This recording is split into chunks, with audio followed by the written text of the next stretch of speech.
Hey guys, Crystal and Shadow here, back with Steven Universe, and this time it could have been great. Alright, this is going to be an interesting one.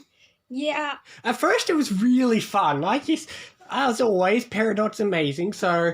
and she finally got to we sing. finally got a Peridot song. A bit of a mixture of everyone, but it was a fun, delightful sequence. And then, I'm going to guess that the finale is going to be kind of a two-parter, maybe? I mean, if anything, this one and the next one are more of a two-parter. That's a fair point. They seem to be it's basically a cliffhanger. They're starting to try to make us be suspicious of Peridot, which I'm going to be pissed off if they do, because I'm really enjoying Peridot. Well, all we know is she took that thingy, and we don't know what it is. That's true. There was a thing on the chair. We don't know what it does, but obviously it's going to do something. We'll probably deal with a cluster in the next two episodes, but obviously we'll get into a debate with Peridot about does all life matter. Yeah, something like that. Okay, but in Peridot's defense, when these plans were made, it was thousands and thousands of years ago, before humans have ever arose to do anything worthwhile. True. Although we don't know how long ago it was. I say thousands and thousands of years ago, but thousands of years ago could be when we were living here, because clearly, unless this is some alternate timeline, continental drift has taken place, so clearly this is in the future. Yes, I know the map looked a little different, This is in the future. It's in the future where GameCube's in cloud exists. So... No, okay, it's been stated, it takes place at the same point in time as now, but it's a slightly alternate timeline which changes things like technology, which is why they're still using videos and Alright, GameCube. fine. My headcanon is that somehow whatever the gems did somehow altered the continental drift to take place early on Earth. Okay. Sure. Because it seems to be... That's the thing. I paid a good attention to that map. It's slightly inaccurate, but it seems to be... It does seem to be... The continental drift does seem to be going in the projected way that most people agree it will go to in the future. Yeah. That begs the question, though, is that map current? It probably isn't. That map was probably taken back when the plans were made. Which, again, you don't know when those plans were made, but I could tell you how long ago if you want. That makes it even more interesting, then. Well... No, you're right. You are right, and I'll tell you why.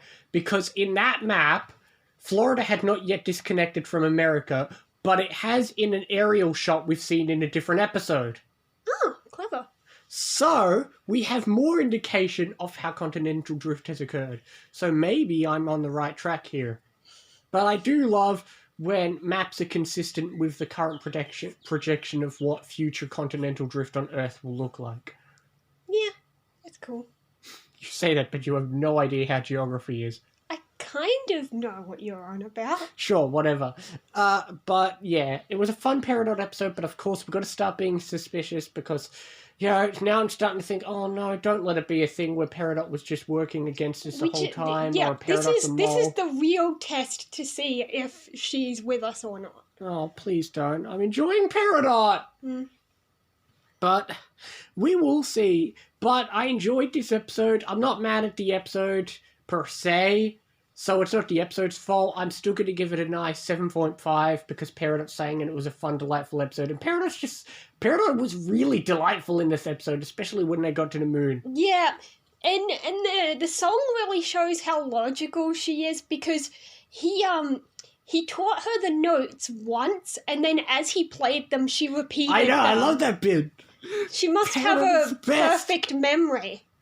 Peridot is so good at this. Because he just once sang Do, Re, Mi and played along with it, and then whatever he played on the ukulele, she could repeat. I know, that was so fun. Peridot is just so good. Let's see how it goes next time. But, well, I said I'm giving it a 7.5. Yeah, I'll give it a 7.